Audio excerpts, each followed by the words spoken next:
wasn't supposed to be in the West Wing, but there I am, on my knees in a hallway that smells like old money and older secrets, scrubbing marble floors that cost more than my entire life, when I see her, my mother, staring down at me from a gold-framed portrait on the wall, her eyes the same shade of amber as mine, her smile soft and sad and impossibly familiar. My heart stops. The rag slips from my fingers.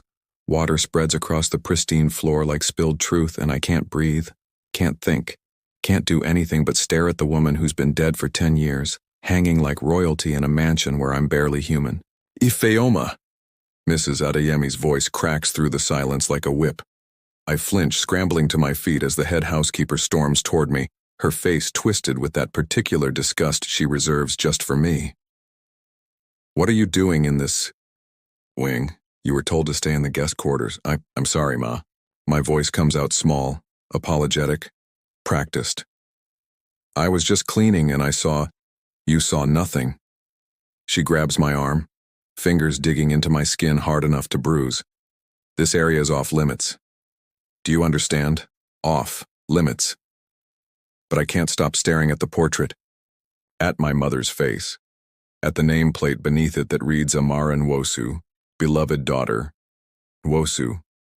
The same name as Chief Nwosu, the billionaire who owns this sprawling Lagos estate.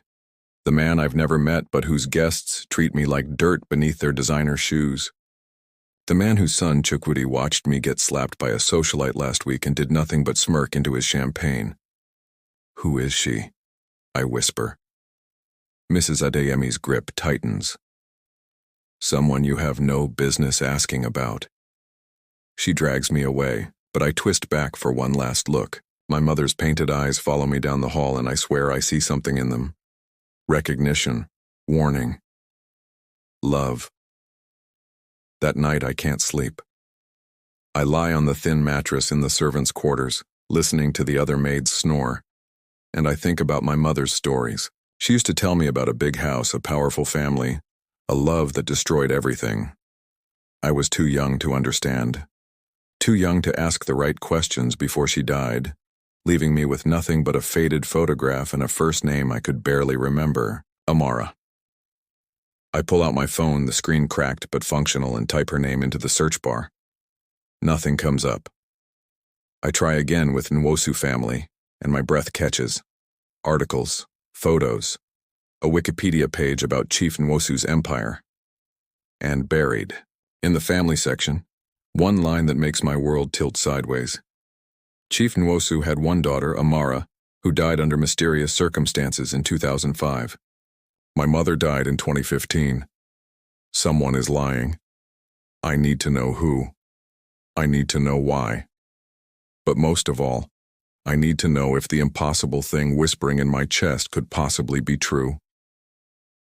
The next morning, I'm cleaning the main library when he walks in. Chukwudi Nwosu. Tall, devastating, with the kind of face that belongs on billboards and the kind of arrogance that comes from never hearing the word no. He doesn't notice me at first, people like him never do. But when he finally glances over, his eyes narrow. You're the maid who got slapped, he says, not a question. I keep dusting, keeping my eyes down. Yes, sir. He moves closer, and I smell expensive cologne mixed with something darker, something dangerous. You didn't cry. Would it have mattered if I did? The words slip out before I can stop them. Stupid. So stupid. But when I dare to look up, he's not angry. He's intrigued. His gaze travels over my face like he's seeing me for the first time, really seeing me, and something in his expression shifts. What's your name? He asks. Ifeoma, sir. Ifeoma what? I hesitate.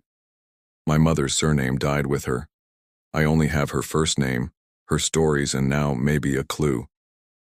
Ifeoma Amara, I say quietly. His entire body goes rigid. What did you just say? My middle name. I heard you. His voice drops, lethal and soft. Who told you to use that name? No one. It's my mother's. Your mother's? He laughs, sharp and bitter. Impossible. Amara Nwosu had no children. That's not true. My hands shake, but I hold his stare. I saw her portrait. In the West Wing. That was my mother. For a long moment, Chukwudi just stares at me. Then he pulls out his phone, taps something, and holds it up. It's another photo of my mother, younger, laughing, her arm around a stern-looking older man. Chief Nwosu. If you're lying, Chukwudi says softly, dangerously, I'll make sure you never work in this city again. And if I'm not? His jaw clenches. He steps closer, close enough that I can see gold flecks in his dark eyes, close enough that I forget how to breathe. Then everything, he whispers, is about to change. 3 days later, I'm summoned to Chief Nwosu's private study. I've never been inside before. No maid has. The room is vast, lined with leather-bound books and smelling of cigars and power. And at the center of it all sits a man who could be carved from stone. Chief Nwosu, my possible grandfather. He doesn't stand when I enter, doesn't smile, just watches me with eyes that strip away every defense, every lie, every desperate hope. Sit, he says. I sit. Chukwudi stands by the window, his back to me, but I feel his presence like heat. Like gravity. He's been avoiding me since our conversation in the library, but I catch him watching sometimes, his expression unreadable and intense. Chief Nwosu slides a folder across the desk. These are the results of the DNA test you agreed to. My heart hammers. I didn't agree to anything. They took the sample while I slept, a cotton swab pressed to my cheek by a doctor I'd never met. But I don't argue. I can't. Everything I am hangs in the balance of whatever's written in that folder. Open it, he says. My hands tremble as I lift the cover. Medical jargon, charts, numbers. And at the bottom, highlighted in yellow, 99.9% probability of paternal grandfather match. The room tilts. I grip the edge of the desk, trying to breathe, trying to process, but it's too much, too fast, too impossible. You're her daughter, Chief Nwosu says, and his voice cracks just barely, just enough. You're Amara's child. I nod because I can't speak. Because tears are streaming down my face and I don't even feel them coming. Why didn't she tell me? His question is raw, broken. Why did she let me think she was afraid? The words burst out of me. She told me stories about a powerful family, about being sent away when she got pregnant. She said they'd never accept me, that I'd be in danger if they knew. Sent away? Chukwudi turns sharply. By who? I look at Chief Nwosu. His face has gone gray. Your grandmother, he says quietly. My wife, she disapproved of your mother's choices. When Amara got pregnant by a man we considered unsuitable, my wife gave her an ultimatum. The family or the child? His hands curl into fists. I didn't know. I was traveling. By the time I returned, Amara was gone. My wife told me she'd died in an accident. I believed her. For 20 years, I believed her. The silence that follows is suffocating. Where is she? I finally ask. Your wife? Dead, Chukwudi says flatly. 5 years ago. Good, I think. And I'm not sorry. Chief Nwosu stands, and suddenly he's in front of me. This imposing billionaire I've feared and served, and his hands are shaking as he reaches for mine. Ifeoma, he whispers, and hearing him say my name breaks something inside me. I'm so sorry. For what my wife did. For the years you suffered. For not knowing you existed. It's not your fault, I manage. It is. His grip tightens. But I'm here now. And everything I have, everything is yours. The weight of those words crashes over me. The mansion. The wealth. The power, the name. Everything I've cleaned and served and endured, now mine by blood. It's too much. It's not enough. It's everything I never knew I needed. What happens now? I whisper. Chukwudi answers. Now everyone finds out. The announcement happens that evening. Chief Nwosu calls a gathering of the household staff, the extended family, the business associates who happen to be visiting. I stand beside him in the grand foyer, wearing clothes that actually fit for the first time in my life, a simple but elegant dress he had delivered within hours. And I watch their faces change as he speaks. This is my granddaughter, Chief Nwosu declares, his hand firm on my shoulder. Ifeoma Nwosu, Amara's daughter. My heir. The gasps are immediate, delicious. Mrs. Adeyemi goes pale. The socialite who slapped me looks like she might faint. And the other maids, the ones who mocked me, whispered about me, made my life hell. They can't even meet my eyes. But I don't feel triumphant. I feel exposed, vulnerable, like I'm standing on the edge of a cliff and one wrong move will send me plummeting. This changes nothing about who I am, I say quietly, surprising even myself. I'm still Ifeoma. I still know what it's like to work, to struggle, to be invisible. Don't forget that about me. Chief Nwosu smiles, sad and proud. They won't. After the announcement, I escape to the gardens. I need air, space, a moment to process the fact that my entire life just shifted on its axis. But I'm not alone for long. Running away already? I turn. Chukwudi stands in the shadows, hands in his pockets, watching me with that same intense focus that makes my skin feel too tight. Just breathing, I say. He steps closer, into the moonlight. You handled that well. Better than I would have. You don't seem happy about this. I'm not unhappy. He stops inches away. Too close. Not close enough. I'm adjusting. To what?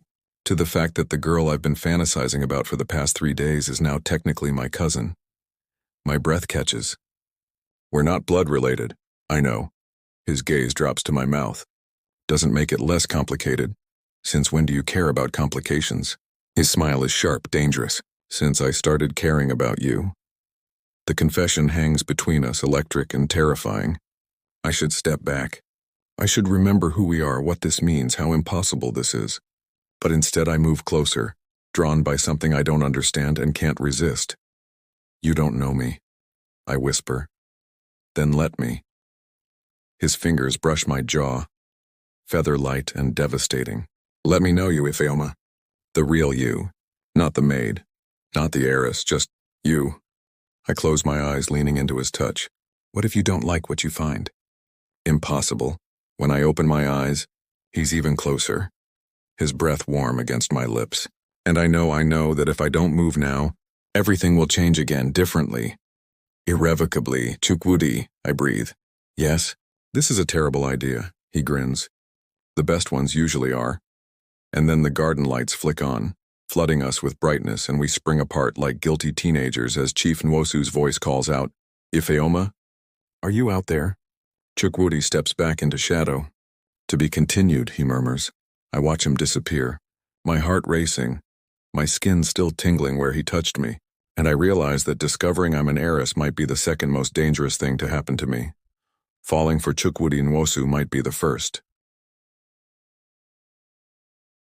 The next 2 weeks are a whirlwind of lawyers, etiquette lessons, and introduction after introduction to people who suddenly care about my existence. I'm exhausted, overwhelmed, and increasingly aware that Chukwudi is always nearby, watching, waiting, making my pulse spike every time our eyes meet across a room. We haven't been alone since the garden. It's driving me crazy. Tonight there's a dinner party, Chief Nwosu's way of officially presenting me to Lagos society. I wear a gown that costs more than I used to make in a year, deep emerald silk that clings and flows, and heels that make me feel powerful and precarious all at once. When I descend the staircase, conversations stop, eyes track my movement, and at the bottom Chukwudi waits, devastating in a tailored black suit, his gaze heating my skin as I approach. You look... He trails off, jaw tight. I look what? Dangerous, he finishes softly. I lean in just slightly. Good. His hand twitches like he wants to touch me. But we're surrounded by people, cameras, expectations. So he just offers his arm and I take it and we walk into the lion's den together. The dinner is endless, course after course, while socialites and businessmen assess me, trying to determine if I'm legitimate or a clever con. I smile, answer questions, play the role Chief Nwosu's publicist drilled into me. But under the table, Chukwudi's knee presses against mine. And that small point of contact is the only thing keeping me grounded. You're doing well, he murmurs during a lull. I feel like a fraud. You're not. His voice drops lower. You belong here, more than most of these people. I glance at him. Why are you being nice to me? Is that what you think this is, nice? The air between us shifts charges and I'm suddenly very aware of his mouth, his hands. The way he's looking at me like I'm something he wants to ruin and worship simultaneously. What is it then? I whisper. Before he can answer, Chief Nwosu stands, tapping his glass for a toast. I force myself to focus as he speaks about family, legacy, the joy of discovering me. People applaud, I smile, and then mercifully the dinner ends. Guests linger for drinks, but I slip away needing a moment alone. I find myself in the library again, that same room where everything started, and I lean against the desk, closing my eyes and just breathing. Escaping again? I don't open my eyes. I don't need to. I'd know his voice anywhere. You're following me, always. Chukwudi closes the door, locks it. The click echoes through the silence, deliberate and final. We need to talk. About what? About the fact that I can't stop thinking about you. He moves closer and I open my eyes to find him right there, his hands braced on the desk on either side of me, caging me in. About the fact that every time someone calls you Miss Nwosu, I want to drag you away and remind you that you're still Ifeoma, the girl who didn't cry when she was slapped, who challenged me in this very room, who looks at me like I'm not just the heir to an empire. My breathing shallows. Chukwudi, tell me I'm not alone in this. His forehead drops to mine and the vulnerability in his voice undoes me. Tell me you feel it too. You know I do, I whisper. Then why are we fighting it? Because it's complicated. Because your grandfather just found out I exist. Because I don't know how to be this person yet, and adding you to the equation makes you feel alive, he finishes. Makes you feel real. Doesn't it? Yes, God, yes, but I can't say it. Can't admit that the only time I feel like myself anymore is when he's near. When he's looking at me like I matter, like I'm more than a name or a fortune or a scandal waiting to happen. Ifeoma. His hands cup my face, tilting it up. I'm going to kiss you now. If you don't want that, tell me. Push me away. But if you do, his thumb traces my lower lip. If you do, then stop running. Stop hiding, just let me. I should say no. I should think about consequences and complications and all the reasons this is a terrible idea. But when he leans in, when his lips hover a breath from mine, all I can think is yes. Please. I breathe. He groans, low and rough. And then his mouth is on mine. And I'm drowning. The kiss is everything, desperate and tender, claiming and questioning. A confession written in heat and hunger. His hands slide into my hair, tilting my head back, deepening the angle, and I grip his jacket, pulling him closer, needing more, needing everything. Ifeoma, he murmurs against my lips. God, you're... A sharp knock on the door shatters the moment. We spring apart, panting, disheveled, and Mrs. Adeyemi's voice filters through the wood. Miss Ifeoma, Chief Nwosu is asking for you. I press my fingers to my swollen lips, trying to steady my breathing. Chukwudi looks wrecked, his hair mussed from my hands, his eyes dark with unfulfilled desire. I have to go, I whisper. I know. He catches my wrist as I move past, but this conversation isn't over. What conversation? You just kissed me. His smile is slow, devastating. Exactly. And now that I know how you taste, how you sound when you want me, how perfectly you fit against me. He pulls me close one more time, his lips brushing my ear. Now, Ifeoma, I'm never letting you go, he releases me. I stumble toward the door, my entire body trembling, and when I glance back, he's watching me with a promise in his eyes that makes my breath catch. This is dangerous. This is impossible. This is everything I shouldn't want. But as I unlock the door and step back into the world where I'm Miss Nwosu, the heiress, the scandal, I know one thing for certain. I'm already his. It's been 3 days since the kiss, and Chukwudi is making me insane. He doesn't avoid me, that would be easier. Instead, he's everywhere, inventing reasons to touch me, to stand too close, to whisper comments that sound innocent but feel like sin. During a business meeting with Chief Nwosu's advisors, his hand rests on my lower back. At breakfast, he reaches across me for the coffee, his arm brushing my shoulder. In the hallway, he pins me with a look that promises everything and delivers nothing. I'm going to combust. You're doing this on purpose, I hiss one afternoon, cornering him in the empty conservatory. He doesn't pretend not to understand. Doing what? Driving me crazy. His grin is wicked. Is it working? You know it is. Good. He steps closer, backing me against the glass wall. Because you've been driving me crazy since the moment I saw you not crying. Since I watched you scrub floors like you owned the place. Since you looked at me and saw a man, not just a name or a fortune. Chukwudi. My voice is barely a whisper. We can't. Why not? Because, I gesture helplessly, because of everything. Your grandfather, the media, the fact that I'm still learning how to be part of this world, and if we do this, if we cross this line, it becomes about us, about scandal, about the fact that you're terrified. He finishes gently. Not of me, of this, of wanting something for yourself instead of just surviving. The truth of it hits me like a punch. He's right. I've spent my entire life in survival mode. After my mother died, every decision was about making it through another day, another week, another humiliation. And now suddenly I have everything: security, family, a future. But the idea of wanting more, of reaching for something as fragile and dangerous as love.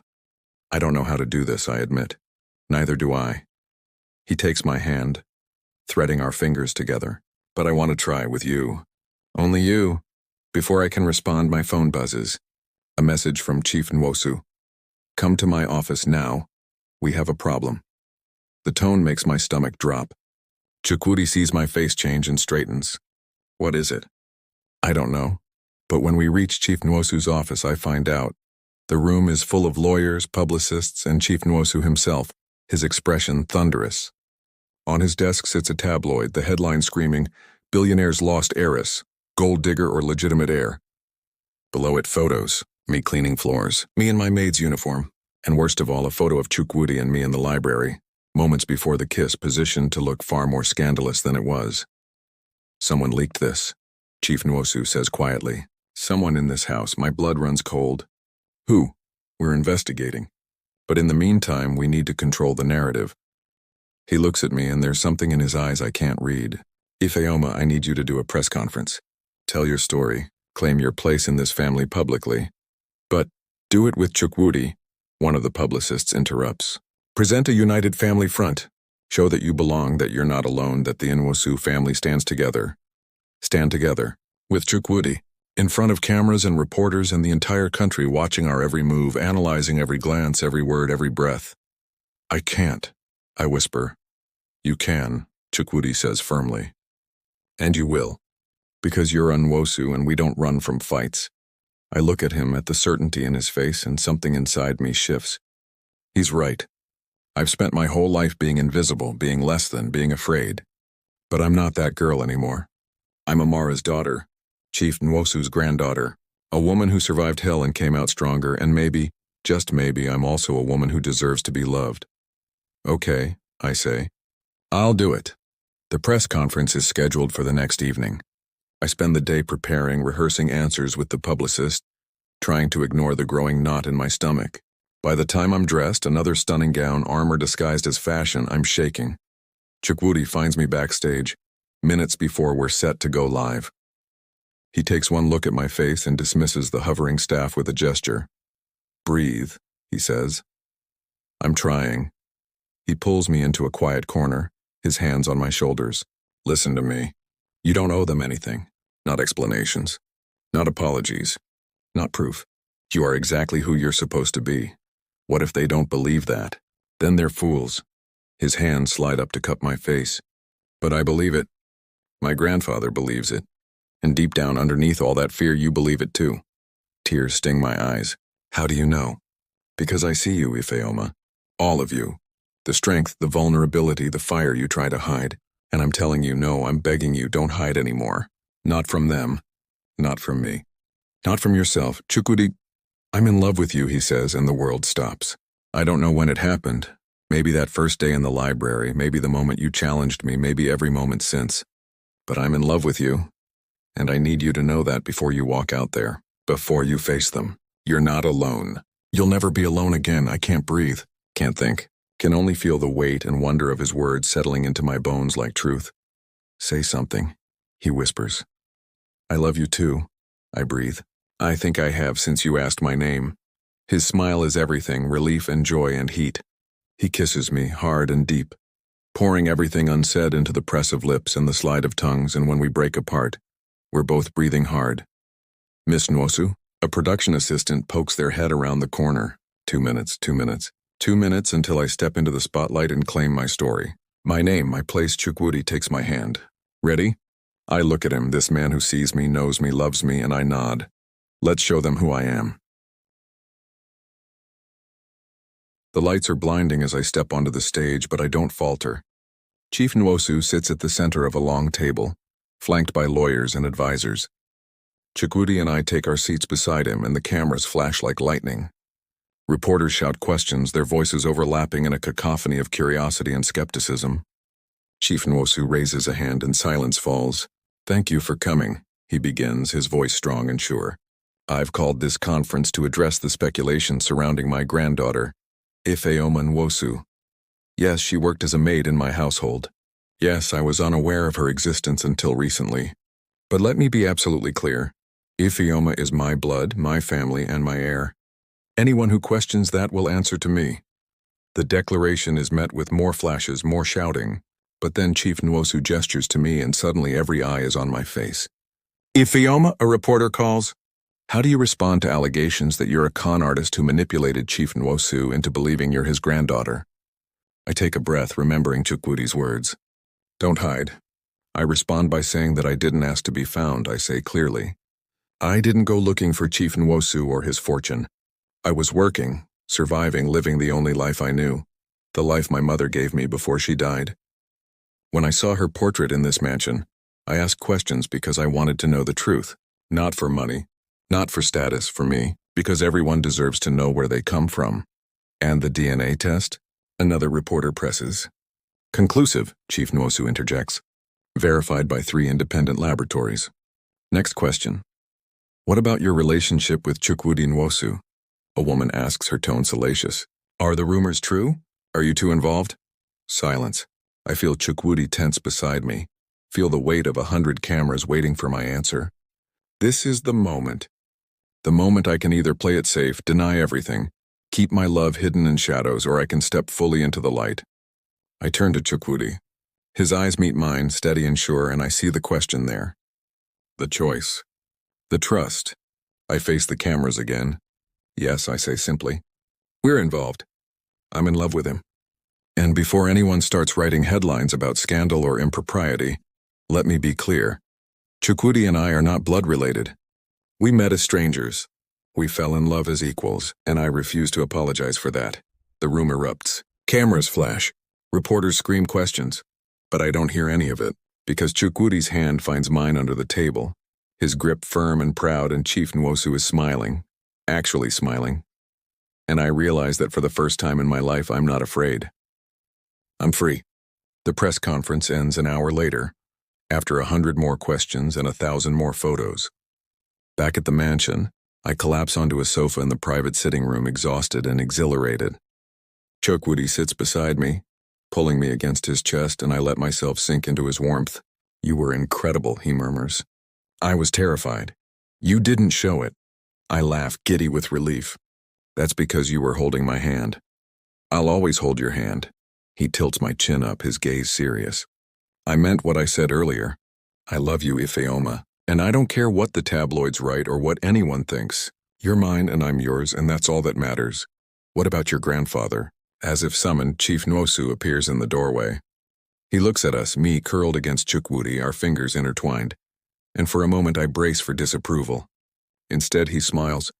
"Your grandmother would have hated this," he says. "Which is exactly why I approve." I blink. "You approve?" "Ifeoma, I lost my daughter because I wasn't brave enough to stand up to my wife. I won't make that mistake again."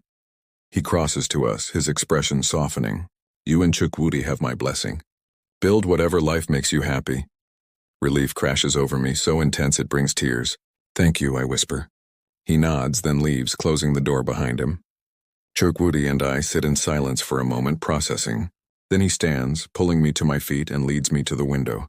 Outside, the Lagos skyline glitters like scattered diamonds, beautiful and vast and full of possibility. "So," he says, wrapping his arms around me from behind, "what does the heiress want to do with her fortune?" I lean back against him, considering. A month ago I had nothing. Now I have everything. Money, family, power, love. The question isn't what I want, it's what I'll do with it. I want to help people like me, I say slowly. People who are invisible, who work without being seen, who deserve better than what they've been given. I turn in his arms. I want to create scholarships, fund education programs, build opportunities. I want to make sure no other girl has to scrub floors while dreaming of something more. His smile is proud and tender. Then that's what we'll do. We? Did you think I'd let you change the world alone? He kisses my forehead. I'm with you, Ifeoma. In this and everything else. Everything. Everything.